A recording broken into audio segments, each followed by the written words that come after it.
Well, I'm here at London Business School with Sir Andrew Likierman. Lovely to be with you, Andrew. Thanks. And in your very illustrious career, which currently Professor at London Business School, formerly Dean, and numerous roles with government, and also running a textile factory in Germany, Chair of the National Audit Office, Director at the Bank of England, Non-Executive Director at Barclays and at Beazley. And you've written a book. And this is the book, Judgement at Work, Making Better Choices. And it's a very, very important book. At Hedley May, we, when assessing candidates, when assessing functional leaders, to work out whether they have the qualities, the skills to operate as part of C-suite teams, one of the first things, the most important thing we look for is their judgment. Very exciting to be discussing this with you. You start the book and contrast two pieces of judgment. One story we're all very familiar with is the Titanic and the decision made in 1912 to prioritize the view of those in their first class cabins at the expense of lifeboats. And that decision, as we all know, ultimately led to the death of 1,500 people. And then the other side of that, Chesley Sullenberger, knowing Sully, and his decision not to seek another airport to land the plane, but to land it on the Hudson River and ultimately save the lives of everybody on board. And those two examples just exemplify the importance of judgment. But before we delve more into the framework that you've designed, what's been your motivation for writing this book? Well, first of all, thank you for saying such nice things about the book. You've given two dramatic examples that we know about and clearly involved life. Now, the reason I went about writing this book is that we make choices every day involving judgment at home, at work. And it's the importance of these choices in things that are very much part of our everyday lives that motivated me to write the book. Because it struck me that here's something that is clearly incredibly important. And as you said, I've been involved in many different worlds. In all of these worlds, judgment has been important. And I've seen how important it is. And yet, very puzzlingly, there's very little around on what do you actually do to improve your own judgment? How do you recognize it in others? So what motivated me to write it is a feeling, actually, here's a subject that's really, really important for all of us in our own lives. To do things for ourselves, never mind doing things for other people or other organizations. But also, something that's so central to us that it needs a bit more attention than it's got so far. That's really what motivated me. And it's 800 interviews, but I imagine this has been bubbling for many, many years. Yes. Well, in some senses, I've sort of used all my experience in my life to bring to bear on this. But for a number of years now, I've assembled information from people who are running many different kinds of organizations to try and get an understanding of how judgment's applied to them, how they've used it, how they've found when poor judgments have been made, that things have gone wrong, and so on.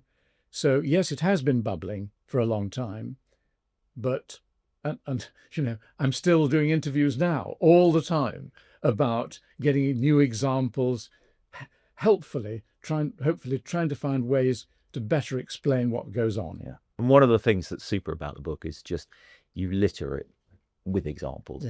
But tell me, what's your definition of judgment? So I've defined it, and there's no standard definition. So I've defined it, having looked at the dictionaries and looked how other people define it, as the combination of the relevant knowledge and experience we have when we come to make a judgment with the personal qualities So that's us as people to make a decision or form an opinion. So it's not just about decision making, I mean, because we make judgments all the time without necessarily following them through with action. So that's my definition. Let's just explore a bit about the 6-part framework, which, as you say, is the aim here is that people can use this framework ultimately to improve their judgment. And one of the things that's very exciting for us is we've always believed that judgment can be improved. A lot of people would say, no, it can't, but you've designed this framework so that people can use it and, as you say, get consistently better at it. Yes, and so it's not just a question of saying, look, this is terribly important and, we've got to try and do something. What I've tried to do also is what action can you take? All right, you want to improve aspects of judgment. These are the kinds of things you can do. So it's something which I hope is actually helpful to people in saying, well, what do I do about this, which I'm not very good at, to make it better?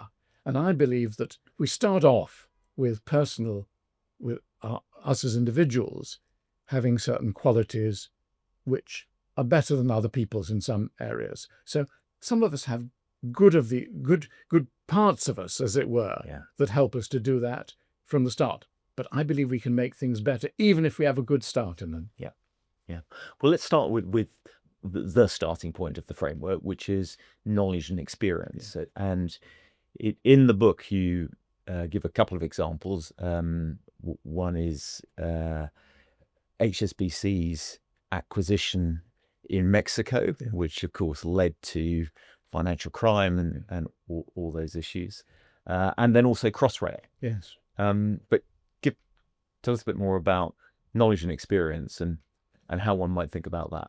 Well, look, I think when we approach any choice, we come to it with knowledge and experience. We don't start with a blank sheet.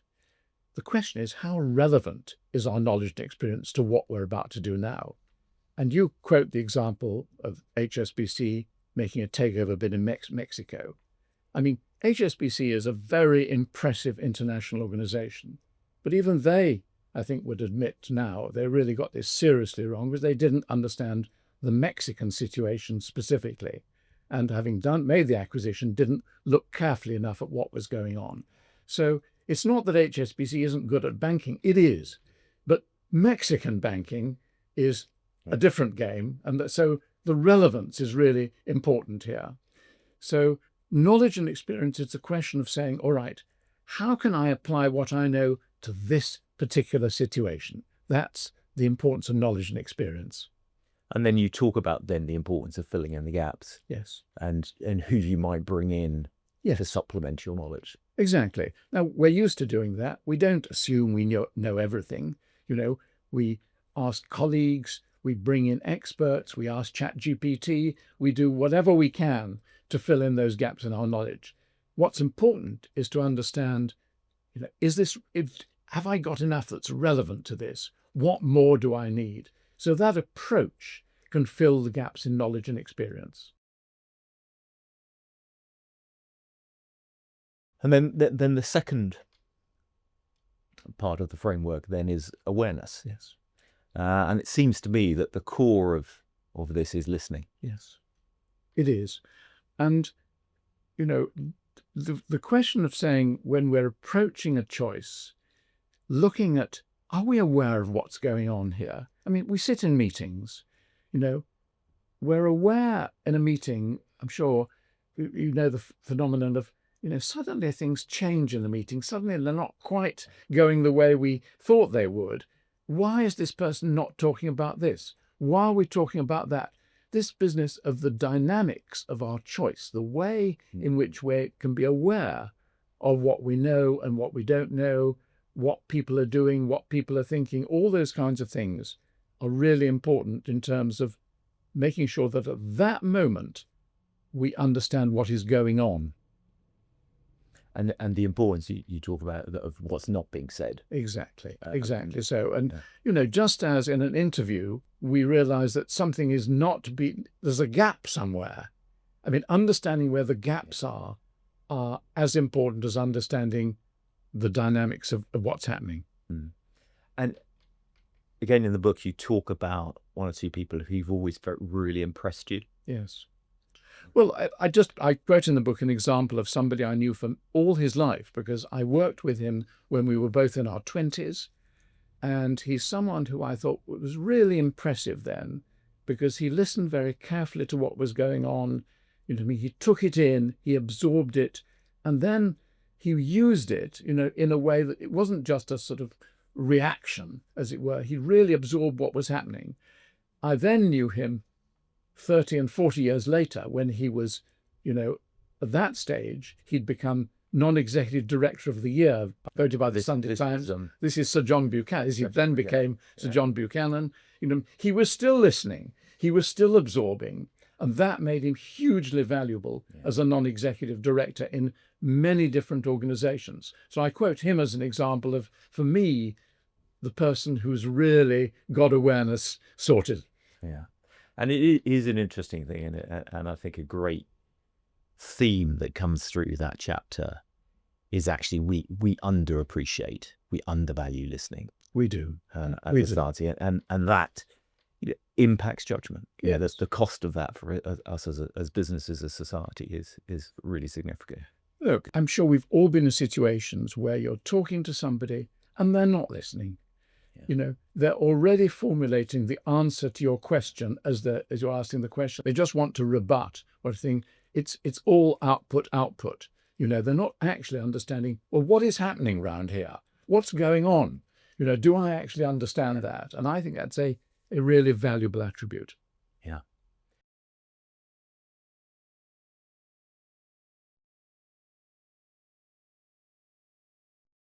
And so then the third piece is trust. Yes. So question to you, in who and what do we trust? Well, that's a great question. And I think it's a very important question. If we think about AI, I'm doing some work currently on the question of, what can we do when we get the answers from artificial intelligence? Can we trust the answers? Can we trust what is coming out at us? Do we understand the process by which this has been assembled and so on? Because, we might just take it all at face value. We're so impressed that we get an answer immediately. I mean, that's just a current one. Yeah. But of course, all the way through, in terms of trust, do we trust what we hear on the news? Do we trust what we read on, in the papers, whatever it is? Do we trust our colleagues? Yeah. Somebody who gives a very confident assertion about something. Well, can we trust this person? And that element there of saying, well, can I trust the information I'm getting is, again, a key element of judgment. Because if we can't trust it, we need to check, because otherwise we may be systematically misled. And you can see people are systematically misled by trusting people who actually don't deserve that trust. Yeah. And I think there's another aspect to this as well around the trust is, have you got people around you who you trust to really tell you what you think? Yes. Or what they think? Or have you got people around you who more are likely to fall in line? And that's the sort of the source of groupthink. It is. I mean, I think often, if you hire somebody who you can't trust, it's a complete nightmare. Yeah. Because they go off to meetings. Who knows what they're going to say? Who knows what disasters will take place? You need people with judgment, and trust in that element is a really important one, to make sure that actually what happens then is something which the organization needs to happen, rather than what somebody just decides is going to happen. If you can't trust your colleagues, I mean, that's a big minus. Yeah. And again, I think this is something when we think about our functional leaders, the great functional leader has the courage to say what they think. Yes. And in every meeting, they will, one way or another, be able to bring that counter view if they're seeing a particular path being followed. It's a fundamental piece, isn't it, of organizations making great judgment, is having those people around who fundamentally even trust. Yes. And you mentioned groupthink also as the sort of possible worry there. And I think that's also, but we'll come on to that perhaps under feelings and beliefs. But, you know, the trust has to be there in order for this group to function well.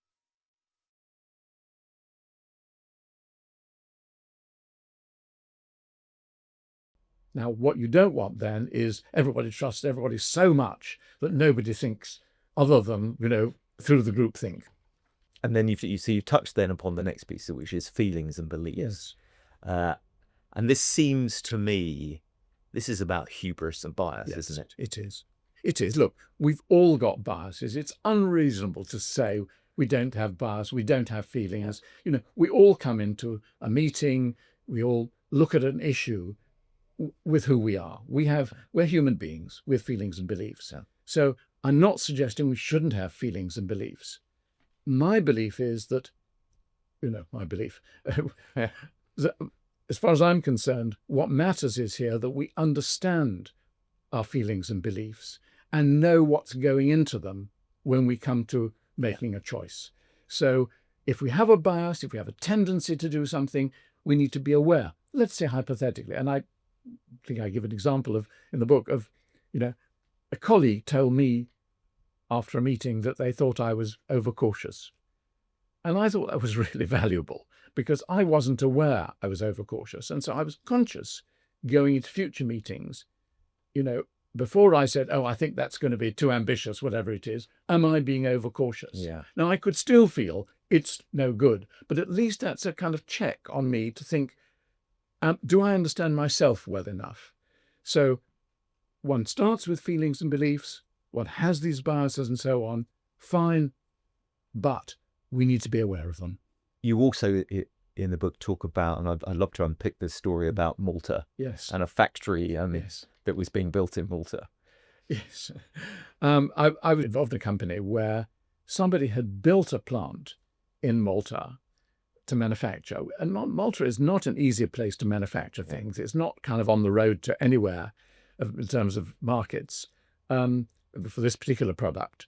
And what they'd done is they'd said, I need to justify my sailing.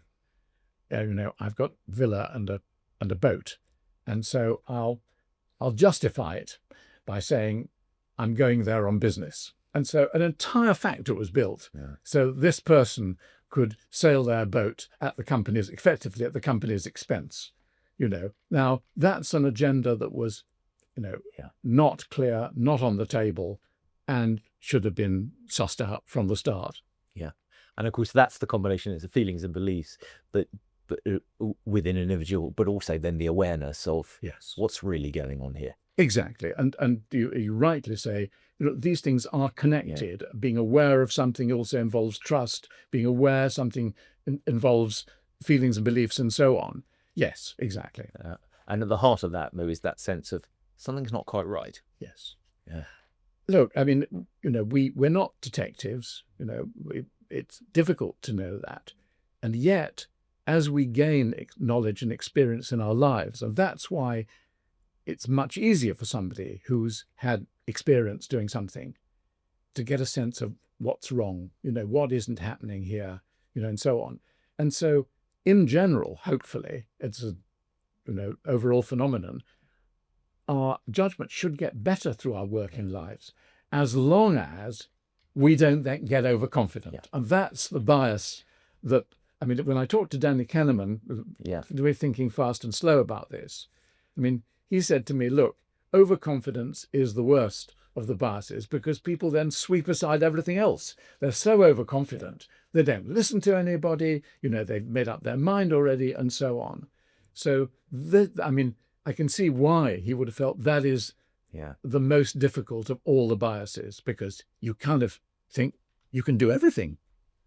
And this is, of course, the CEO who's been in situ for a long time, seen their share price double and all the rest of it. But equally well, I think applies to those around the CEO, the functional leaders, who, again, start believing they consistently get it right. Yes. And look, again, we're human beings. If everything is going well, it's tempting to think, actually, it's all about me.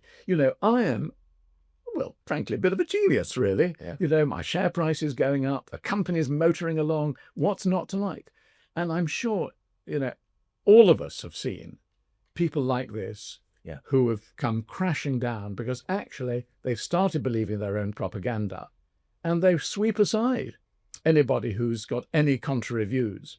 And that's a really serious issue. So although our judgment can get better over time and should get better over time, I mean, that's the way in which it starts to get notably worse. And what would you say is the most, if you like, egregious example of hubris that you've in your career that you've witnessed? Oh, quite a lot. Some of them I'm not sure I You may should not be want to- talking about. But look, one in the public domain, I think, which everybody kind of knows about, is the hubris that resulted from the successful takeover of NatWest by Royal Bank of Scotland, and then the attempt, as it were, to go for a much bigger fish, which bankrupted RBS. And there's an example, I think, of a company led by someone who had just got so carried away by the notion that they could do anything that it all became ridiculous, and overconfidence resulted in a terrible crash.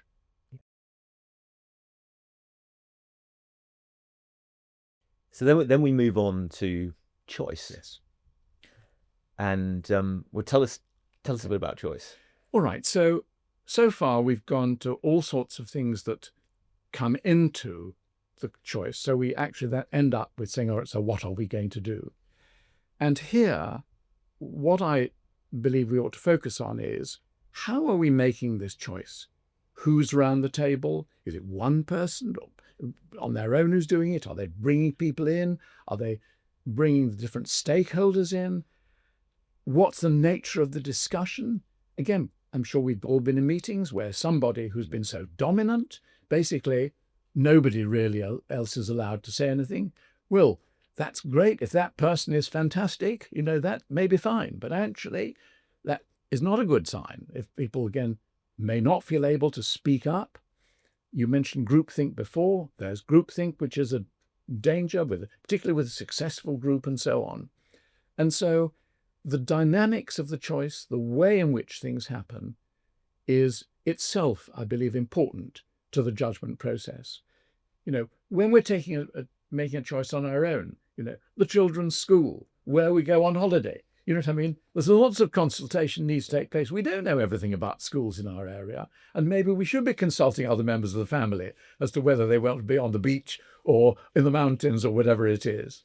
So, the process of choice itself needs, I think, to be looked at, not necessarily no long time, whatever it is, but just to be clear, are we making this choice the right kind of way? Yeah. And the piece that really struck a chord with me was actually, and you talk about as a non-executive director, often being presented with, this is the only choice. Yes, exactly. And I thought that was incredibly powerful to challenge that, because actually we often forget doing nothing is an option. It is, exactly. And so starting to actually, you're going to make better decisions if you've really thought through what all our options are here. Exactly so. And you mentioned, this is the only option. So many times on boards, I've been faced with, well, we've got to do this. Also with, we can either do this or this. Now, quite often there have been other options. And you mentioned doing nothing. That, of course, is one option. It hasn't got, it's not a very sexy option, but, that is often one option to say. Or perhaps to say, look, we haven't got enough information to do this. We do have time, and that's pretty critical. Yeah. We do have time. So let's just try and see if we can get some more information about that particular worry and risk there. And, thinking about HS2, famous example, as it were, you could argue that a great deal more time should have been spent looking at the basis of this choice to decide what was the right thing to do. Then often with these projects, people want to get on with the project. They can hardly wait to get on with the project without going through, the necessary stages first. So again, I'm not suggesting you always need more time. in some choices, you have no time. It's got to be done. You've got 1 day to do it, 10 minutes to do it. You don't hang about, and you take choices with the information you've got. You say, look, I'm doing what I can. I can't do any more. We've got to do something now, because otherwise, this thing, I'm not thinking of a situation in particular where a press release had to go out.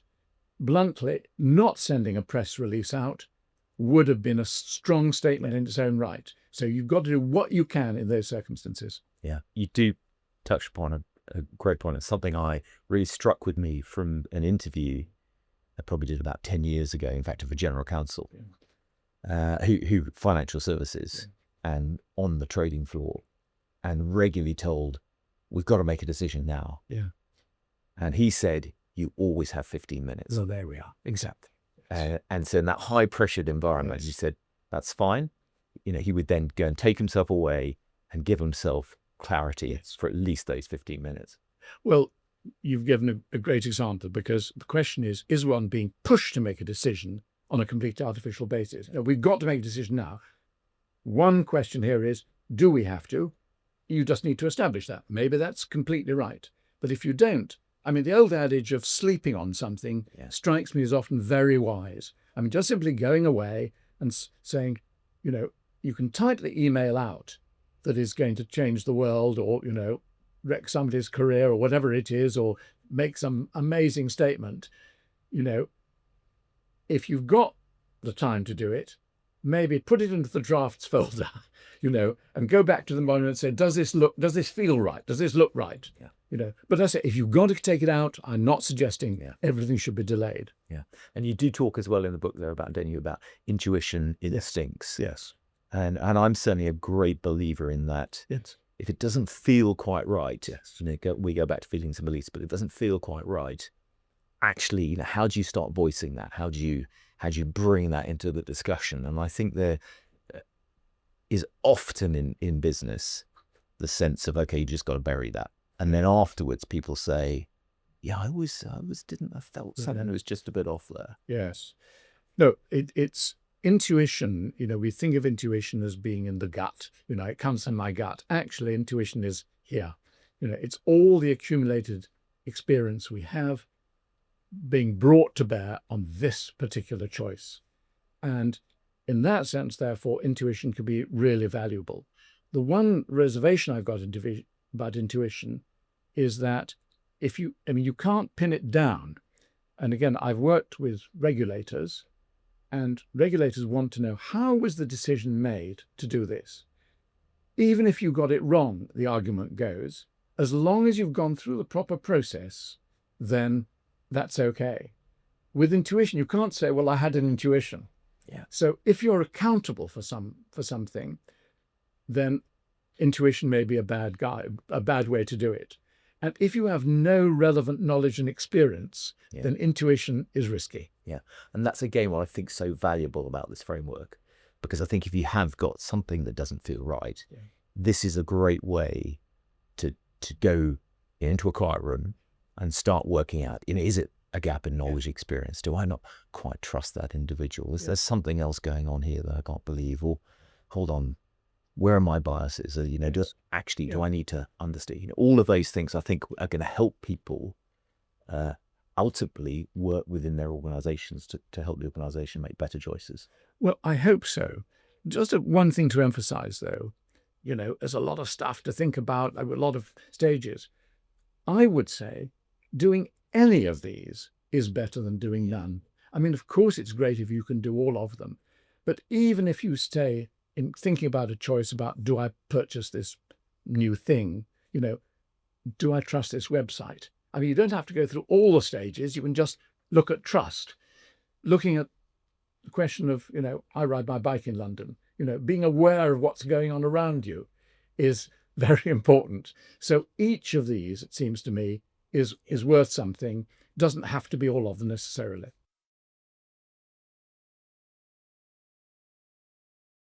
And we should touch upon the sixth and final part of the framework, which is delivery. Yes. So look, I mentioned that Judgement, I saw Judgement as being both making decisions, but also forming opinions. If we form an opinion, we don't have to make a decision. If we make a decision, something has to happen as a result. And I thought long and hard about the question of, is the delivery part an essential element to judgment? But then I thought, actually, look, you can make a great choice, but if you can't deliver it, it's not a good judgment. It's no use saying, no, I will take the bin out this evening and put it outside for the bin men. And then you think, oh, actually it's raining and it's cold and I won't. It was a great choice to decide to take it, but actually you haven't made a good judgment if you're not prepared to take the bin out, So an inability to deliver. And you mentioned big projects. No use planning this wonderful big project if you can't deliver it. If you haven't got the people, you haven't got the money, haven't got the time, these are things which actually are crucial to delivery. So my argument would be, if you make a decision, you need to be sure you can deliver it. Yeah. And this is where risk management Yes, is enormously important. it is. And if you're doing something for the first time, Yes, it's really understanding there's huge amounts of execution risk absolutely. involved. If you've done it 10 times, you probably have embedded in your organization the strength, the understanding, how to do it reasonably well. But then I've also seen over the years, companies who've said, well, typically we might do this type of acquisition. Yeah. Now we're doing something a lot bigger or in a different territory, and we beat like the HSBC story. That's where, again, the execution risk, the delivery bit, focusing on that. Do we actually have the capability to do it? Do we understand really what this entails? Yes, and as we know, M&A has a very poor history in that respect. People making acquisitions and getting it horribly wrong and prejudicing their entire organization as a result. And you say, if you've done this kind of acquisition in these circumstances, you're very sure about things, that's one thing. But to go into new territories, new industries, new activities without a real understanding of risk management is like to be betting the farm. Yeah. Yeah. And so how do you encourage people then to use the book? Dip into it. Books are, nowadays, people rarely read through books from beginning to end. I think I'm very impressed that you have, but, it's a tough thing to do. Dip into it. Find the things that interest you. Look for areas where you think, actually, am I good at this? Maybe I need to get a bit better at it. Let me read about, what trusting people. How do I get better at knowing whether I can trust somebody or something or whatever it is? I've given a number of areas of applications. If you've got an application, look at that. Back to the spirit of doing any of this, I hope, will be better than doing none of it. And then, fill in the gaps as you go along. And then if you find you're interested in it, read more about it as you go through. So I'm not suggesting this is something you've got to make a terrible meal out of. I hope the book will be interesting and enjoyable. And that's a pretty important part of it. From the Hedley Bay perspective, we think this is enormously valuable for functional leaders to read. We believe, and it's perhaps worth just touching upon this. The future of judgment, the importance of judgment in the world we're in at the moment. Yeah. Well, look, all of us are concerned about AI, about the implications of AI, about using it, about its threats to us, whatever it is. And my belief is, and I've done a lot of work on this, and I'm doing work on it now, about what's the implications of advances in AI and the use of judgment. My sense is, I am a biased witness here, I admit that. My sense is that judgment will become more important, because as machines take over more and more routine tasks, you think, okay, so what is it the human being has to offer? And I would argue one of the things we have to offer is our judgment. Just give you a very straightforward example. Looking at how you ask the question of AI and how you interpret the answer, are two areas in which judgment is critical. Because if you don't know what it is you're asking exactly, and you don't know how to interpret the output, then AI can be seriously misleading. Because you could trust something that actually you shouldn't be trusting. So in an age of AI, I think judgment is one of the key things that's going to be part of who we are as human beings in the world of work. Yeah. And from our perspective, when we look at the complexity of the business landscape, so you talked about AI, technology in general, but we've got geopolitics, we've got sustainability, we've got culture wars. Yeah. All of these put on a C-suite desk. Yes.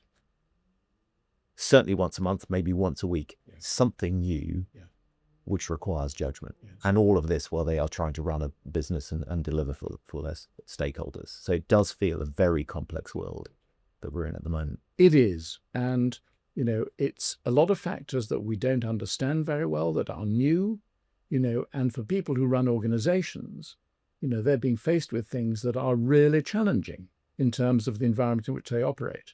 And again, therefore, understanding, how am I approaching this? Have I got the right people around me? Have I got the right resources? These are the kinds of things which judgment is really important to. You don't have to know everything about everything, but you have to know where to look, what you don't know. These are the things that are going to hugely contribute to the quality of the choice you make. Yeah.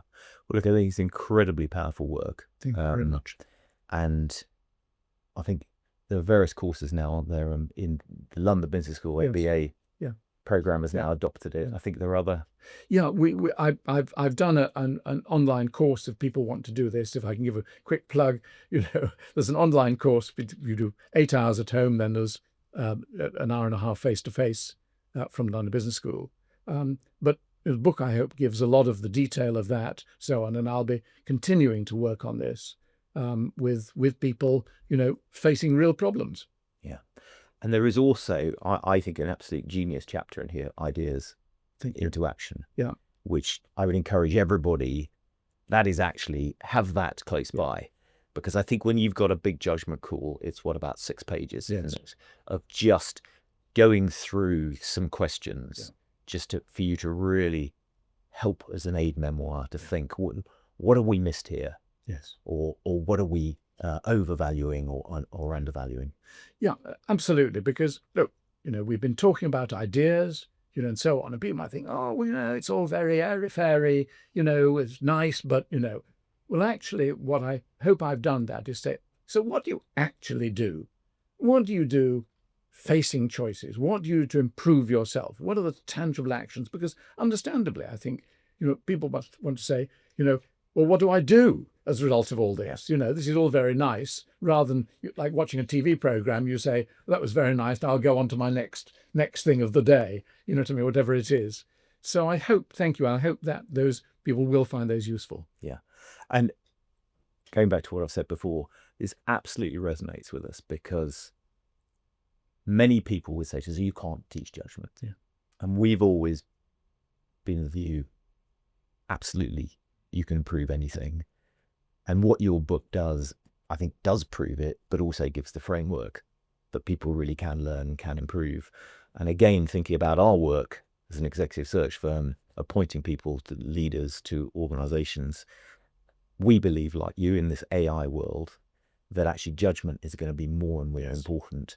Information is more readily available, but how you decide which sources are valuable, that's judgment. Yes. And the difference, which has always been the case, the difference between the good functional leader and the great functional leader is their judgment. The challenge is that you can get it consistently right and then one big wrong. Yes. So you've got to keep learning. There are always going to be new situations that you're coming into, which are going to challenge you in a new way. Well, I think the learning message, is not just in this, but in any field, but it certainly applies in this one. Yeah. Andrew, it's a super piece of work, an incredibly important piece of work. Thank you so much for talking to me about it. And thank you for interviewing me, Nick.